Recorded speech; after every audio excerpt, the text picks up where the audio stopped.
It's July. Somewhere deep inside Oscorp, Dr. Otto Octavius tinkers with the Green Goblin suit. We find out that both Harry Osborn and Peter Parker are here too, as Otto gives the wall crawler a hypothetical question about how beautiful the Goblin armor is. Peter agrees with Otto while munching on a sandwich before asking, who is this guy? Harry reintroduces the genius to his friend and tells Peter that Otto is one of the smartest people he knows, and he's right, because Otto, as far as we know, is the only person on Earth right now who has any idea of what makes Pete and Harry's suits tick. First off, both the Green Goblin armor and the Spider-Man suit are Stark Tech, a company whose assets has been acquired by Oscorp. But here's the thing, Otto adds that the best way to explain how the two suits work is to treat the Goblin armor as a sort of 1.0, while Pete's Spidey suit can be considered as version 2.0. According to Otto, the Green Goblin armor is something that he can wrap his head around. That is to say, it's a piece of super advanced technology that's basically the perfect war machine, but it's not so advanced that Otto couldn't pretty much modify and manipulate it for Harry. The same can't be said for Peter's Spidey suit though. Otto takes a sample of it as he explains that the webbed latex-like material protecting Pete when he does some sort of superheroics is something else entirely. He calls it Picotech, a highly adaptable and transformative material. Otto admits that he's currently stumped and would need to further study the sample he took from the wall crawler. Otto turns around to put the vial of Picotech away, and Pete takes this opportunity to ask Harry if it's a good idea to bring Otto into the fold, considering that their life under the mask is a secret that only a select few know about. In reply, Harry tells his friend to just relax and let Otto cook. And, as if on cue, Otto continues to debrief Harry and Pete about more details concerning their Stark Tech-produced costumes. He explains that Harry was able to take control and shut down Pete's suit when they first met because these things are subject to network commands, a feature that Pete proposes to remove right away, to which Harry agrees. More interestingly, we find out that both Harry and Pete haven't even unlocked the true potential of their respective superhero suits. As Otto puts it, both have been running on safe mode this whole time. In truth, each of them has an onboard AI that could pretty much make their superheroic efforts much easier in the future. All it would take to activate is to turn it on and provide it with some sort of AI personality profile, a base level consciousness that basically serves as the framework for the onboard AI's voice and responses. Otto tells them that he's already prepared a few templates for the two superheroes, such as profiles used by the likes of Napoleon, Caesar, Lincoln, and Gandhi, but Pete opts to base his AI personality on himself. On the other hand, Harry chooses to go with one based on his late dad, Norman.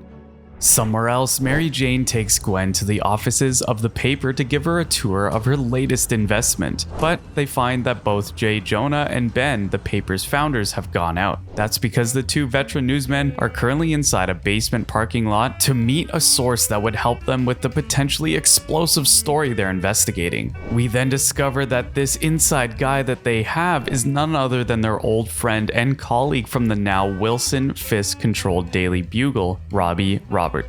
Robbie hands them the files and they quickly take a look at it. The contents of the files are enough to bring Triple J and old Uncle Ben to a pause. They take a beat and ask Robbie if he's sure he wants to share this sensitive information. Robbie says that he is, considering that there's no way that the Bugle would publish this story. Jonah then asks Robbie if he'd be interested in leaving the Bugle for the paper, and their old friend says that he'll eventually join them. But for now, the best move for all of them is to keep Robbie as their inside man within the Bugle. Both Jonah and Ben agree with this, and they even express how proud they are of Robbie for being such a rebel.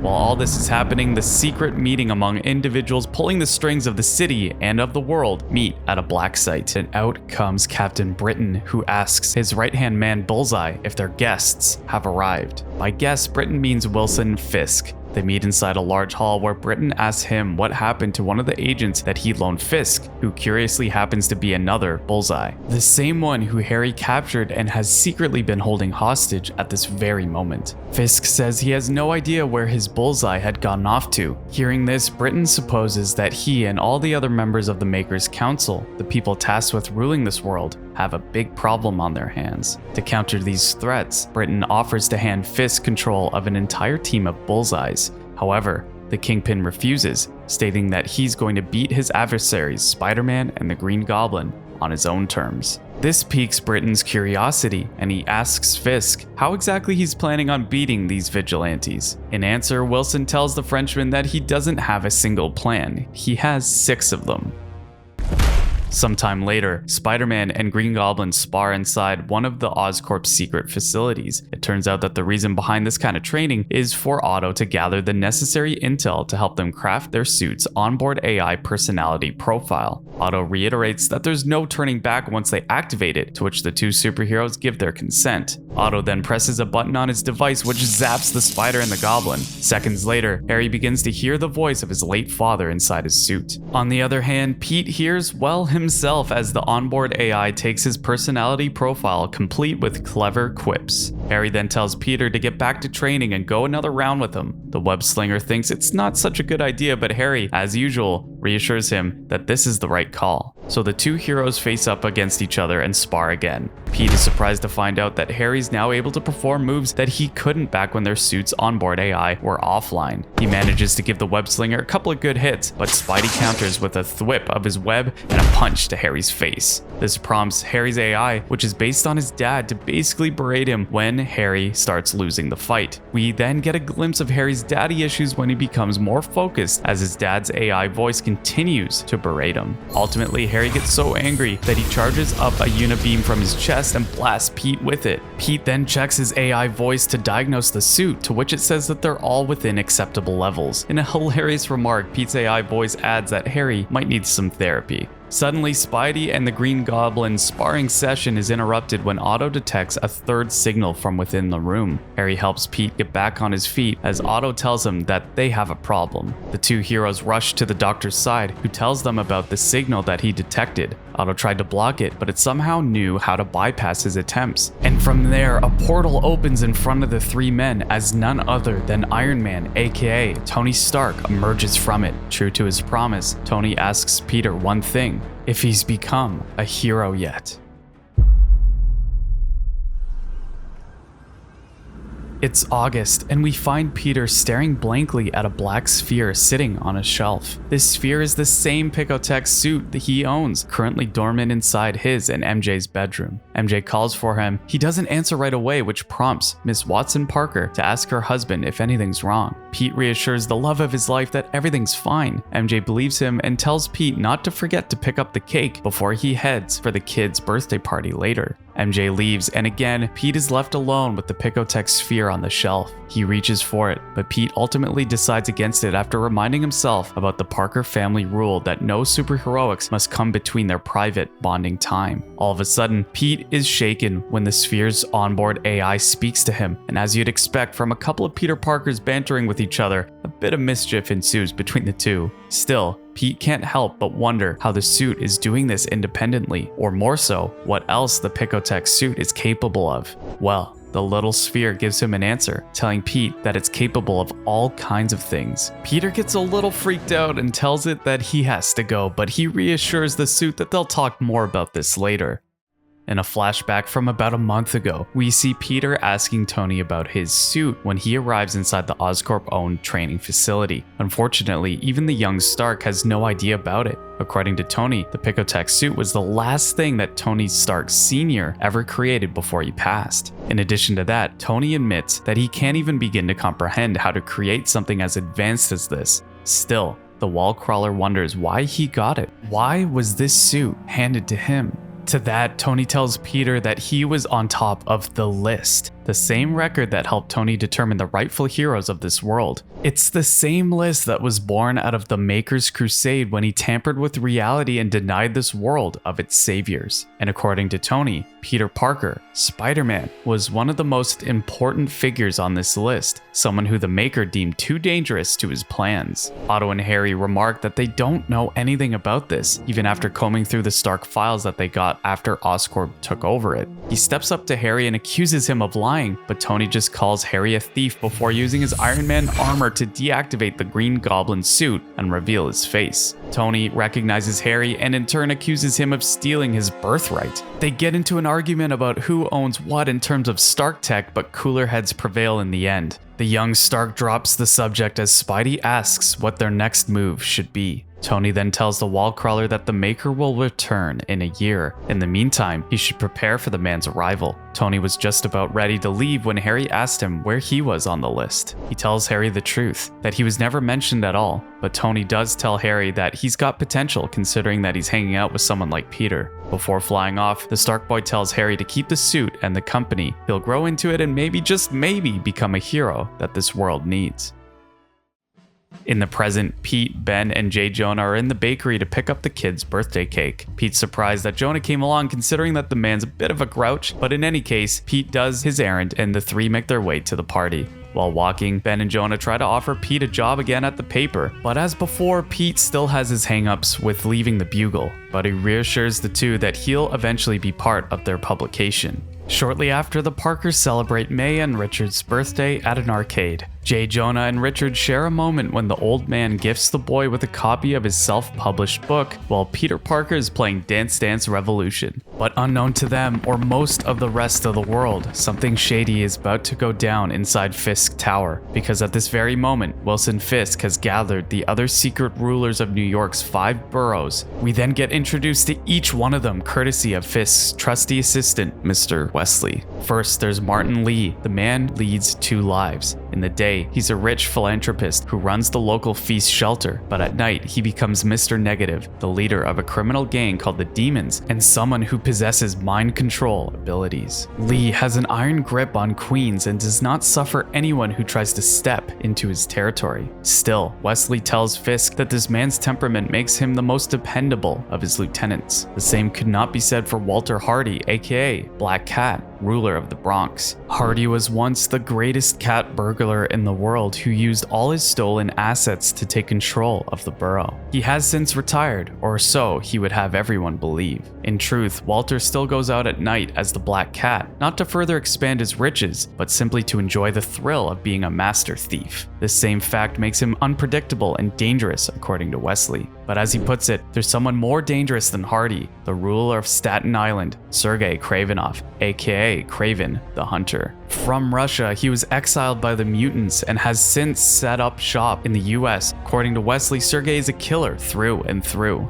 Then there's Mysterio, the boss of Brooklyn. Wesley admits that they know nothing about this lieutenant other than that. Finally, Wesley introduces us to the last of Fisk's 5 lieutenants, Mole Man. And as he tells Wilson, this man is his oldest and most loyal comrade, which makes him all the more dangerous. Unlike the other lieutenants under Kingpin, Mole Man doesn't rule a specific borough. Instead, he rules everything beneath it, the world underground. With the introductions out of the way, Wilson tells each of his lieutenants about the vigilantes that have been recently plaguing their domain. Sergei presumes that Fisk wants Spider-Man and the Green Goblin to be taken out. But the Kingpin has a more entertaining idea. He proposes that they make a game out of it.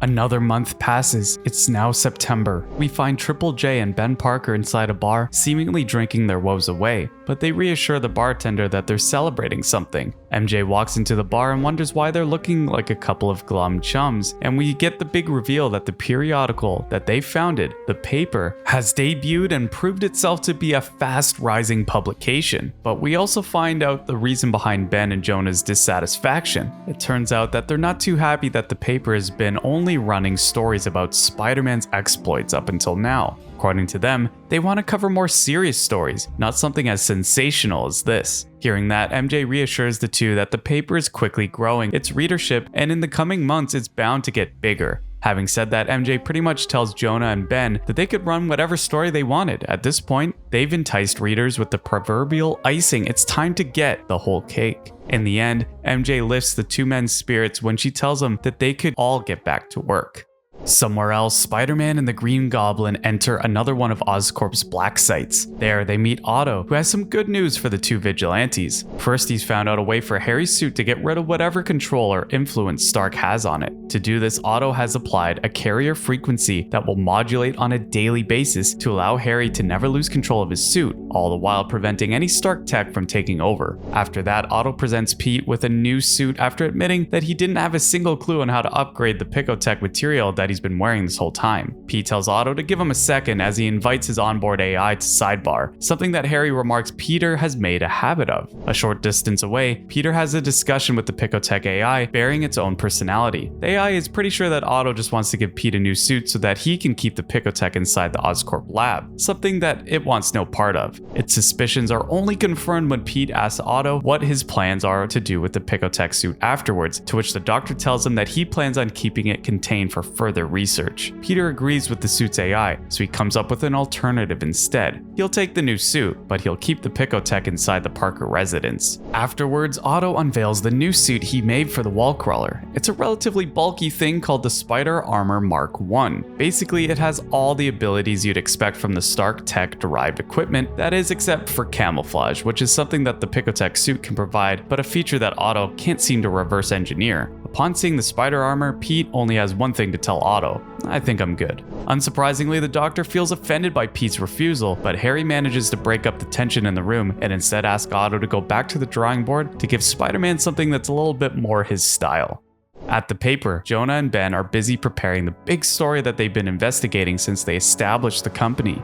Later, at a different part of the city, Spidey and Green Goblin are out on patrol. We find out that Otto has provided Pete with a new suit, and it's a low-tech one. Instead of arming the wall crawler with a bevy of technological doodads, the doctor decided to go back to basics and give him a simple suit made of a spandex Kevlar fabric blend. The two vigilantes are having a chat about their holiday plans when the wall crawler's spider sense suddenly kicks in. A nanosecond later, Spidey leaps out of the way when a projectile shoots his way. He dodges it, but it ends up hitting Harry, causing the Green Goblin suit to short out. When Spider-Man turns, he finds that it was Walter Hardy who ambushed them. Walter then attacks Spidey after introducing himself as the Black Cat. The Master Thief uses his whip to try and hit the web slinger. Hardy misses his shots, but Pete finds out that Hardy was setting him up to bring him down under a water tower over his head. Shaken, Spider-Man tries to recover after getting toppled by the water tower. Hardy then takes this opportunity to tell the superhero that Kingpin wants him and the Green Goblin to be taken out permanently. He then wraps his whip around Spidey's neck and tries to choke him out. Meanwhile, Harry sees this and desperately calls for his onboard AI within his suit to go online so he can help his friend. Hardy continues to squeeze the life out of Peter, but the wall crawler manages to dig deep and hurl the Master Thief away before subduing him with his trademark webbing. Finding himself unable to move, Hardy assumes that Spidey's gonna kill him, but the wall crawler tells the attacker that he's being ridiculous before checking up on Harry.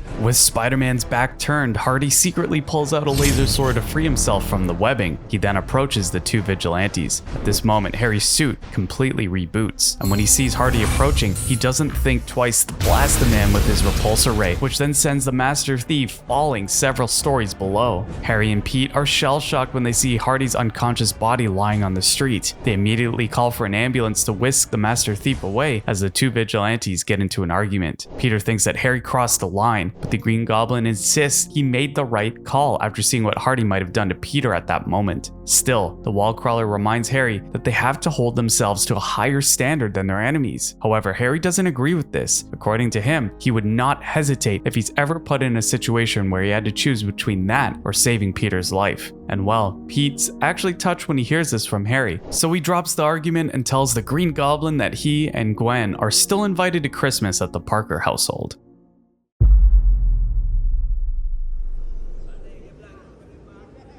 In October, we see Ben and Jonah going on a trip. The two newsmen are headed for a certain exclusive country club, and they're not going to play a round of golf either, because when they eventually reach their destination, Jonah and Ben spot the man who might be able to help them get to the bottom of the story they're investigating, the Kingpin's right-hand man himself. Wesley. So they pretty much ambush Wesley while he's having breakfast. Ben and Jonah inquire about Fisk's connection to the liquidation and purchase of Stain Stark to an offshore company, even going as far as finessing their way into a face-to-face with the Kingpin himself. But Wesley remains stone cold and keeps his mouth shut until security arrives and escorts Jonah and Ben out of there. A week later, we find out that Ben and Jonah have successfully furthered their research into the matter as the two correctly discover that Oscorp was the company who ultimately acquired all of Stain Stark's assets. So they set up a meeting with their main investor, Gwen Stacy Osborne, a week later. Now, it's not like Jonah and Ben are a couple of scummy amateur journalists. They actually have the decency to warn Gwen that she's about to hear something that might upset her. However, Gwen assures them that she's a tough girl, so they start with their inquiry. Ben and Jonah tell her that they know all about Oscorp acquiring Stain Stark, but this just opens up more questions, such as why the company is working so hard to keep that a secret, and more strikingly, why is it that mass vigilantes and criminals suddenly popped up right after Oscorp acquired Stain Stark's assets? Ultimately, what Ben and Jonah want to know is if Oscorp is secretly financing these masked individuals, while Gwen immediately proves that she's not that tough when she loses her temper after hearing all of this. Later, at the Parker residence, we find out from MJ that Gwen called her to tell her about the meeting with Ben and Jonah. Ben admits that he was not expecting that their investigation would lead to Gwen and Oscorp and expresses his genuine concern about their company's prospects. That's because they're in too deep now. For one, we find out that Peter has left the Bugle to come work for the paper full time. For another, Ben doesn't want to jeopardize MJ's own marketing business and put a wedge between her and Gwen's friendship. MJ reassures Ben that she'll be fine and that Gwen isn't exactly what she'd call a friend. All she needs is more time to line up additional advertisers for the paper to keep it going, even without Gwen's funding. Ultimately, MJ asks Ben if he and Jonah are sure about this story, to which he says yes. Their conversation ends with MJ reiterating that Gwen is still one of her clients at the moment and she wants to know how long she has before the paper releases their story. To that, Ben says Gwen and Oscorp have 1 week. 2 days later, Harry meets with Ben and Jonah at a cafe somewhere in the city. Harry asks about the story they're writing. The two veteran journalists tell him that they suspect either he or Gwen is under the Green Goblin armor, a piece of tech they acquired from Stain Stark. Harry basically cops to it and tells the two to keep his wife's name out of their damn mouth. But cooler heads prevail when Ben and Jonah reassure Harry that they're not doing a story meant to out him as the Green Goblin. What they do want to know is why Fisk allowed Oscorp to purchase Stain Stark. After all, it's because of this sale that Harry is capable of waging war against the Kingpin, along with Spider-Man. Harry then hands them a thumb drive containing everything he found out in Stark's old lab. Specifically, it contains the details about the Maker and its council. According to Harry, this thumb drive has everything, including the true events that led to the Stark's apparent downfall. He warns Ben and Jonah that they're going into a very dangerous rabbit hole that could put their loved ones at risk. To Harry, this is the same reason he wears a Green Goblin mask, to prevent his enemies from finding out about Gwen. However, Ben and Jonah reassure him that they know what they're doing. That night, Ben and Jonah are in the paper's offices. They've just put the finishing touches on the big story they're doing. They're well aware that putting their name on this is a death wish, so the two men craft a fictional journalist under the headline, a pen name, so to speak. Ben Reilly. And this imaginary writer is about to tell the story of New York's Kingpin, specifically about who's controlling Fisk deep in the shadows. It's now November. Spider-Man perches on one of New York's buildings while out on one of his usual patrols. He gives Harry a call, since they agreed to do this together, but he only gets a message from his partner's answering machine. Out of options, he tries to ring Otto to ask the doctor where Harry is right now, but a bank robbery nearby forces Spidey to drop the call before Otto could tell him what he knows. With that, the friendly neighborhood Spider-Man springs into action and stops the criminals inside the bank. We find out that these are no ordinary thugs. They're actually members of Mr. Negative's crew, the Demons. Spidey proceeds to knock out a few of the criminals and, as you'd expect, engage in some quippy banter with the ones he hasn't dealt with yet. And as you might expect again, a classic Karen starts berating Spidey for trying to be a hero. So Pete is forced to quit giving out zingers and proceed to take down the remaining bad guys. He knocks out almost all of them, but discovers that the last remaining demon has taken the Karen hostage. Karen feels vindicated as Spidey expresses how much he's tempted to just let the criminal take her out in spite of his moral code. Still, the wall crawler crawler proves he's a true hero when he webs up the last remaining gang member. And just to make sure that the Karen shuts her trap, he thwips her with webbing in the mouth too. However, the wall crawler is taken by surprise when Mr. Negative emerges from the vault at the back of the bank. Lee tells Spidey that he knows what he and the Goblin are capable of, especially after what they did to Hardy, something that's hard to forget and impossible to forgive. Spidey tries to let Mr. Negative know that he didn't intend for Black Cat to be hurt, but the crime boss has had enough talk at this point, so he uses his powers to control the hostages' minds as they proceed to attack Spider-Man. Pete does his best to escape without hurting the mind-controlled citizens as Lee leaves with the rest of his men.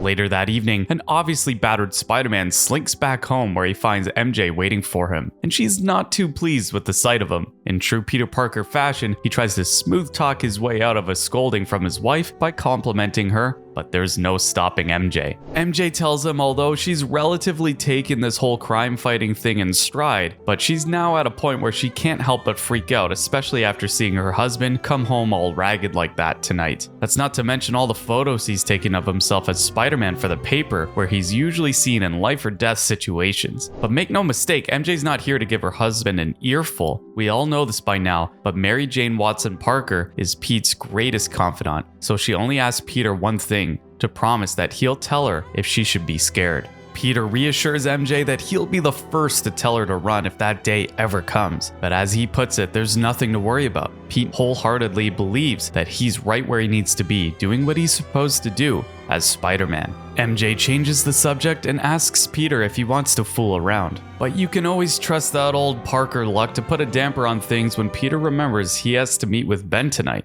Somewhere else, Fisk berates Lee for letting go of Spider-Man after encountering him at the bank. However, Lee makes it clear that he did not have the wall crawler on the ropes. At best, it was a stalemate, especially after Lee realized how easy it was for Spidey to take out all of his men. Mole Man wonders why Lee didn't use his powers on Spidey. According to Mr. Negative, Spider-Man's will is just as strong as theirs, which means he wouldn't fall under his spell. Hearing this, Sergey reiterates that they have to take out Spidey, especially now that these vigilantes have taken out Hardy. But Hardy expresses that he's far from retired when he chastises Sergey for even thinking so. We do find out that Hardy has become paralyzed since he fell from that building. Mysterio tries to intimidate him into giving up his spot within Fisk's inner circle, but we immediately discover that Hardy has no plans of ever doing that. He tells everyone in the room that he might be wheelchair bound for now, but we get the reveal that he's passed on the title of Black Cat to his daughter, Felicia. This whole squabble between the lieutenants makes Fisk lose his temper. They don't own anything. Everything they have belongs to him, and they only rule their respective territories at his discretion, because there's no way he's gonna let these vigilantes ruin his so-called kingdom.